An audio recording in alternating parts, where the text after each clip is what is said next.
So, good morning, Pastor Bob. We are here in beautiful Estes Park, Colorado. How are you doing? Awesome. Yeah? It's really cool here. The weather is awesome. I love the mountains. I wouldn't want to live here, but it sure is fun coming. Yes, by the way, have you been here before? I've been here several times. I've been to the top of Longs Peak. Oh. I've been to the top of Mount Elbert. I've been to the top of Columbia and Harvard. Yes. They're all 14ers. Yeah? I've been snow skiing at Vail, Aspen, Berthoud Pass, Purgatory. You see, as you can see, Pastor Bob has been in Colorado enough. He likes to visit. But now, we're talking about all these mountains and stuff. And what you spoke about yesterday resonated with me. You said that you were called, or a master guide, a leader, was called to be a outdoorsman. Can you explain a little bit about that? Yeah. The very first leadership training course that I ever took, it was literally the same weekend that having completed that course, I was invested in my master guide in 1962 in the spring, Waubonsie State Park, Nebraska Conference. Our instructor was our youth director there, Bob Tyson, an awesome gentleman, one of my heroes. And in his presentation, in his comments, he said, if you want to be a leader of youth, you need to become an outdoorsman first. And I took that to heart and focused much of my life. I was already fascinated by the outdoors, to put it mildly. As a child, my grandparents had attended all of Sam Campbell's yearly Lyceum programs and bought his books, had them autographed, sent them down to us. My parents were missionaries in Peru, South America at the time. Yeah. And we read those books, and I dreamed of the day of being able to come back and spending a summer with Sam, like Hi Bub had. Those of you who have ever read his books know what I'm talking about. But by the time we got back, he had died of a heart attack, and my world kind of fell apart. Yeah. But then when I heard, this was just a couple of years later, Bob Tyson saying, you need to become an outdoorsman first, the more I thought of pathfinding, the camping experiences, the ability to relate to nature, God's first book. We always call nature God's second book. Yeah. But chronologically, it's his first book. That is true.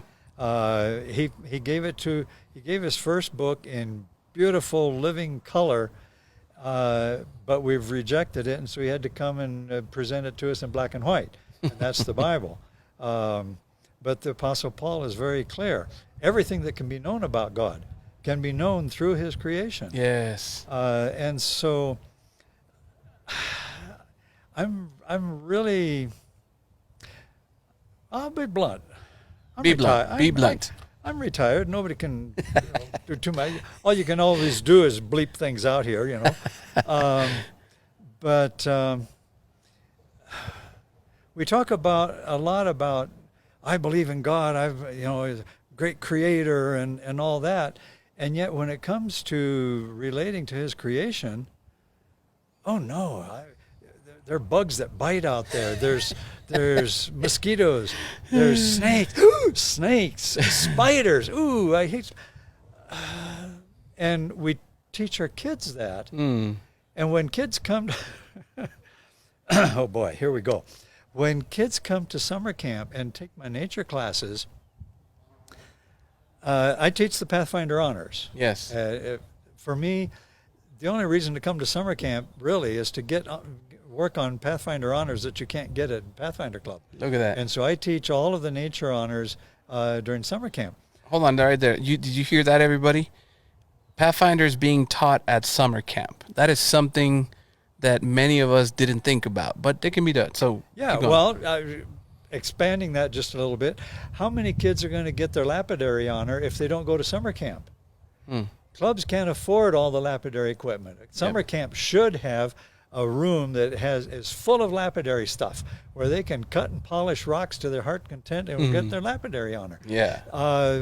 Ceramics, pottery, all these kinds of things. True. They need to be able to do those at camp and get the honor for them. Archery is way too difficult to get during a club that is true. Situation. But at camp, they come the first summer, they get into the National Archery Association program. Their first week, they get their first level arrow, then they get the second level arrow. By the time they get their third level arrow, now they got their Pathfinder honor in it. By the time they get their fifth level arrow, they got the advanced archery honor, and they can qualify to go for the national training for the Olympics. Look at that. And I've talked with kids who have gone to the Olympics via the National Archery Association program. And our Pathfinder honors can fit all into that. Well, that's a whole, it got me off on a different sidetrack. But I teach the Pathfinder Nature Honors at camp. And this one summer, the first summer at Wewoka Woods, that I started working with the Spider Honor. I had a little girl come in, very nervous, and she was kind of, am I going to need to touch the spiders? Spiders? And I said, no, not at all. But by the end of the week, you'll take a collection of spiders home. We're going to be collecting spiders. Yes. And you're going to take a collection of 20 vials with 20 spiders in it. Yes. I did that one, by the way. Well, by the end of the week, you know what she said? Nature Bob, are you going to be teaching spiders again next year? I want to take spiders again next year. Oh, man, I remember when I did that, spiders, you had to collect them. Yeah. I was able to get a black widow. They're very dangerous, but I collected it. Yeah. I put it in a little bottle, and I was amazed just by looking at the bottom. Hourglass. Yes, and then at the orange belly of that. I was amazed at that. But that Pathfinder honor was exciting for me. Well, see, two of the spiders that we collect automatically every time I teach spiders at Wewoka Woods, the black widow, we get to get rid of a few of them. That's awesome. I love it. And the brown recluse. Oh, yeah. I get brown recluses in the nature center all the time. So we just start looking around. Daddy longlegs? Daddy longlegs aren't actually spiders. They're a whole different order of their own. Yeah, that's what I'm saying. Everybody thinks that they look big and they're spider looking. Yeah, and scary. Oh, daddy long. I've had them walking up, Yeah, that's fun. Okay. Yeah, cool. So you mentioned, that you were learning, honors. You're teaching honors, trying to teach young kids about, outdoors. But that came because, you had this passion for being and learning about nature. Yeah. How did that transport into your life besides just teaching honors? You mentioned that you're teaching at summer camp, but how did it transport from, pathfinding and, not master guides? And how does that transport all that? I started with a love for shells and birds. And I soon, particularly with birds, you soon begin to realize that birds inhabit different habitats. Just because a map says there's supposed to be bluebirds in this state doesn't mean that I can walk outside of my house and see a bluebird. So you gotta look for them. Yeah, you have to think, well, now where do bluebirds like to live? Yeah. Where do they like to have their nests? Great blue heron. Am I going to find that in my backyard? Well, if I have a pond back there, maybe. Yeah, definitely. But otherwise, no, I have to go to a lake somewhere. And so I started realizing that we have to look at different habitats, different environments. And some of them are extremely environmental specific, certain kinds of trees. And I'm thinking, okay, but how am I going to figure out what that tree is? And so I began to expand into learning about trees, and then I expanded into learning about ferns and flowers and everything else. So from one thing, and be honest, I'm a patchaholic. And so, man, if I really dig in and learn this, I can get a patch for that. You can get a patch for that, yes. And pretty soon I was learning all kinds of things. We're all born with a certain window with which we look at the world. And that window is shaped by our parentage, by what side of the town we're by the school we go to, by the church we attend, by who our friends are. They shape that window. But pathfinding, and particularly the nature honors, every honor, takes that window and stretches it out, makes it bigger. Yes. And if all we're concerned about is what's the minimum that I can do to get this patch, we're not doing anything about that window. Now, you mentioned something right now. You mentioned about influence. You know, you get parents, you get where you're born, or, you know, what side of the street or what school. And it made me think about my own Pathfinder leaders when I was growing up. It made a difference in the way I saw pathfindering. Yeah. You know, we were camping and we were doing our own, you know, trying to, with a match, trying to make the fire with one match, and, you know, just the challenge of doing that. Try sometime with a wet match. Exactly. You know, all those things. That was a challenge. And you had this Pathfinder counselors and leaders who actually loved those challenges, that we would go into the mountains just to camp and learn and stay there in connection with God. But what you mentioned about influence is true. It matters. If you have a Pathfinder leader who does not care much or does not know much about nature, you will not get too much about nature in your experience growing up. So let me ask you one question in regards to that. Besides Bob Tyson, you mentioned him. Who was one of the most influential leaders in your life besides him as you continued your path in pathfinding, master guide, and everything? My grandfather was a huge influence. Okay. My grandfather was an outdoorsman from the get-go. Oh, okay. He made his own backpacks back in the days when backpacks weighed a ton. Yeah. He was into ultra light stuff. He used to make his own equipment. Look at that. And he taught he taught driftwood. There's no honor for it. He taught driftwood at Wawona. Look at that. For many decades. And I met when I was in Oklahoma City one day. I needed to get a chip off of a rock to give to somebody who was leaving a special mineral that I had. So I took my hammer and knocked a piece of it off. Yeah. And in the process, I got a little sliver of the mineral in my finger. Ooh. And it immediately, blood. And I put my finger on it. And I'm holding it like that. I had to take my friend to the airport. So I'm driving to the airport. Holding your finger? Holding my finger. As soon as we were done, I turned right around and went back to one of these emergency care centers. Yeah. And I went in and I said, I've got a rock in here. I don't dare let my finger off of here. And the girl said, oh, fine. Got a x-ray because I was going to be going into a doctor for them to take it out. Yeah. So they finally, it had dried up just enough, so they got an x-ray. And I went in. I'm sitting in the doctor's office. I was wearing one of my Wewoka Woods T-shirts. Yeah. I'm sitting there, the doctor. The x-ray, young fellow, x-ray guy comes in holding the x-rays. And it shows, yep, there's the little rock actually embedded in my bone. Oof. And he looks at me. He sees my name, Holbrook. He looks at me and he sees my T-shirt, Wewoka Woods. Woods, yes. He said, were you ever at Wawona? Ooh. And the doctor looking, Wewoka, Wawona, what? What are they talking about?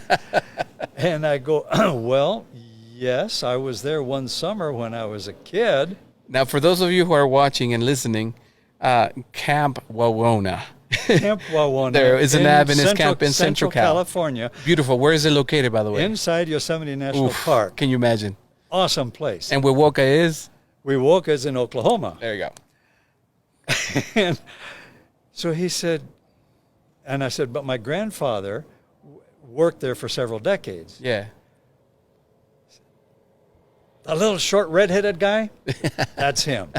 He said, I went to Wawona one summer, and I signed up for driftwood, and for some reason or other, I was the only one that signed up for driftwood. Look at that. And he said, that was the bestest summer I ever had at camp. He learned something from your grandfather. Grandpa was an outdoorsman. Amen. He loved everything that was outdoors. He was a great lapidary, too, by the way. Yeah. And a lot of other things. So, yes, he was a major influence. As I mentioned last night, Elder Brooks was, I knew him not. Is it C.D. Brooks? Yes, C.D. Okay. Brooks. Mm-hmm. Not not as a friend necessarily, but I knew him. Yes. My parents worked at the General Conference for many years, and I was always in around the D.C. area, and so there was always a connection with everybody who was there.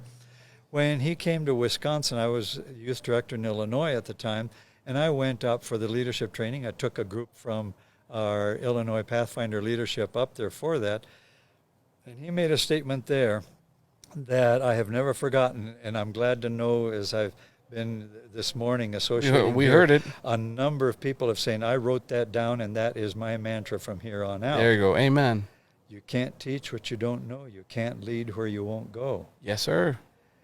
And, you know, if our relationship with God is only a theoretical, yes, God is awesome, God is great, Jesus did something great for me, but we can't understand him as our true creator and understand him through creation, then a lot of what we're saying is pretty superfluous. Mm-hmm.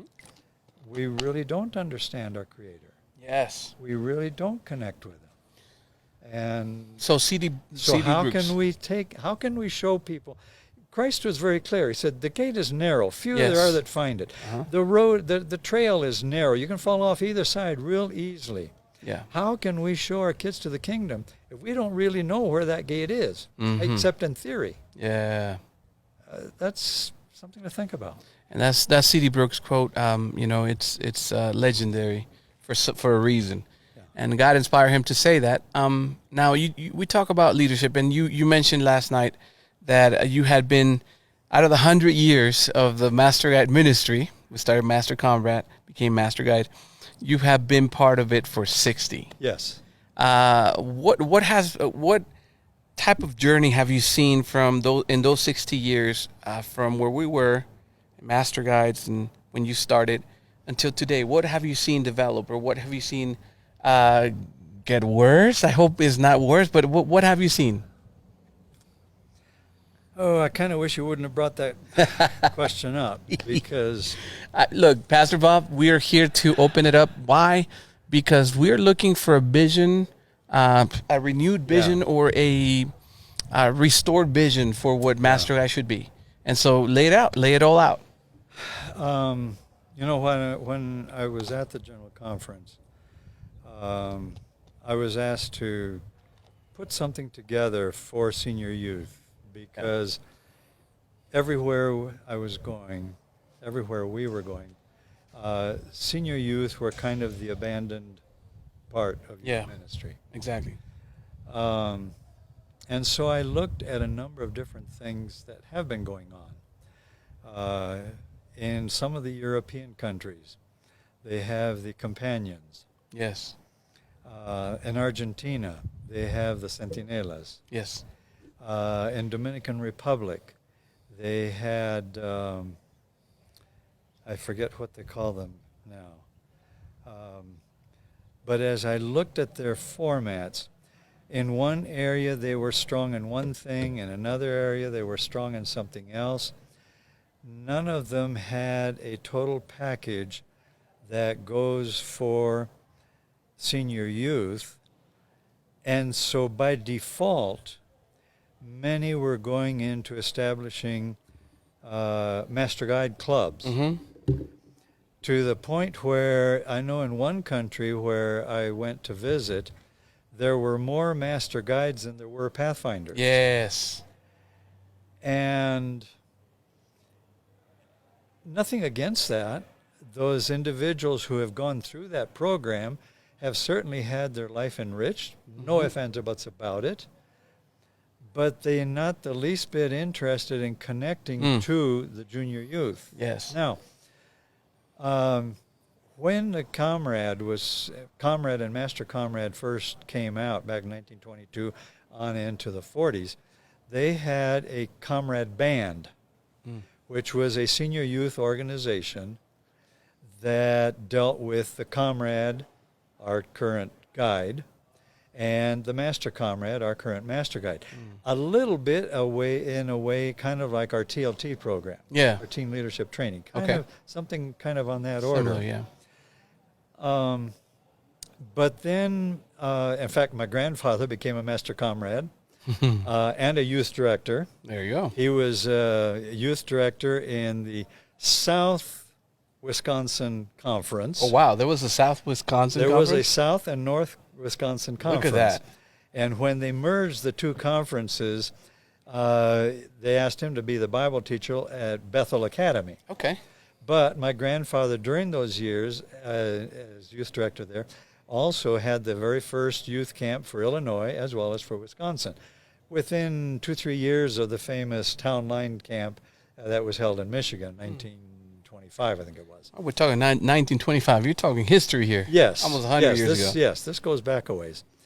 So, and then my father was invested as master guide, and he was a youth ministries director. There you go. In Bolivia. Oh, wow. He had youth and education. Yes. But the altitude affected my family, particularly my mother and my young brother, who was born in Bolivia. Yeah. And so they moved us to our college in Lima, Peru, and he became Bible teacher and eventually became the college director there before we came back to the States. So youth ministry has been in your blood. Has been in our blood for years. My youngest son now has been involved in pathfinding. He was an area coordinator in Ontario, Canada for several years. He developed the new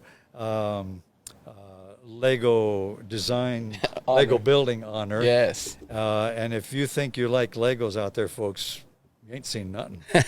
I'm amazed. So it's in our system. But then after World War II, it was changed from comrade to master guide. Yeah. Guide and master guide. And shortly thereafter, they actually developed a double track for master guide. Yeah. One that was geared to junior youth and one that was geared to senior youth. I completed the junior youth because, believe it or not, I was a pathfinder 1 year. Wow.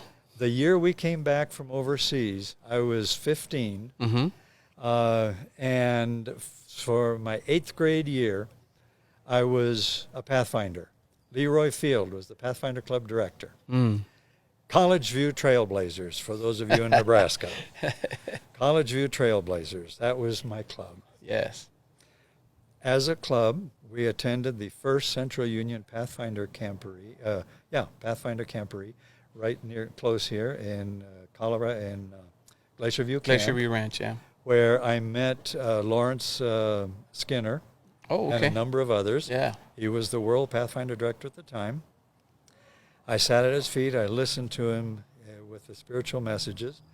I learned all kinds of things about edible wild plants from Don Palmer and others of our pioneers. And I was a new master guide at that point. I had just been invested that spring.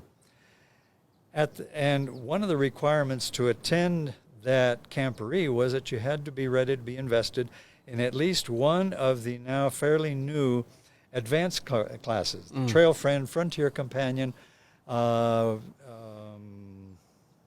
Frontier, Pioneer, and the Wilderness Guide. Now those are amazing names, by the way. Yeah. There were 5 of us who got invested in all 4. Look at that. So I had completed my master guide plus all 4 advanced. You really liked it. I loved it. And I decided really during that year in the 8th grade, I really wanted, pathfinding was going to be my life. Yeah. And it just went from there. So I did the junior track. Then afterwards, I did the senior track. Yeah. But when there was the 2 tracks, then things started to get a little bit on the nebulous side, slowly but surely. And eventually, since very few people seemed to be much interested in senior youth, but they were doing the junior track because, they were doing the senior youth track because they didn't have to do the swimming. Yeah. But they were working with pathfinders because senior youth wasn't as exciting. Yeah. It really created kind of a dichotomy. Yeah. And so we wound up completely separating them. And we had the master guide strictly for junior youth. And for senior youth, we had the Youth Leadership Award, which is another little pin. Yes, another pin. And that went along so-so. But again, senior youth, there are issues. Yeah. How much can you really do with senior youth in any given church? By the time they're in high school, they've got so many other things pulling them in every direction. It makes it very difficult. You can't really set up a program, a weekly program, that is impacting with them. So what I'm gathering is that you see the dichotomy of our current situation as a little problematic. Yes, it is. Okay. Because the master guide kind of tried, because there was a vacuum, tried to fill that vacuum.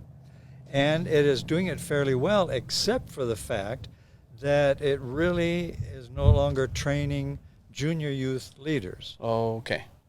That to me is the issue. Now, and that's where ambassadors comes in. Yeah. Ambassadors should be the track for senior youth. Now, Pastor, there's some conferences around, and we're about to wrap it up, but, there's some conferences that are doing some of the things that you have mentioned, and they have found a way.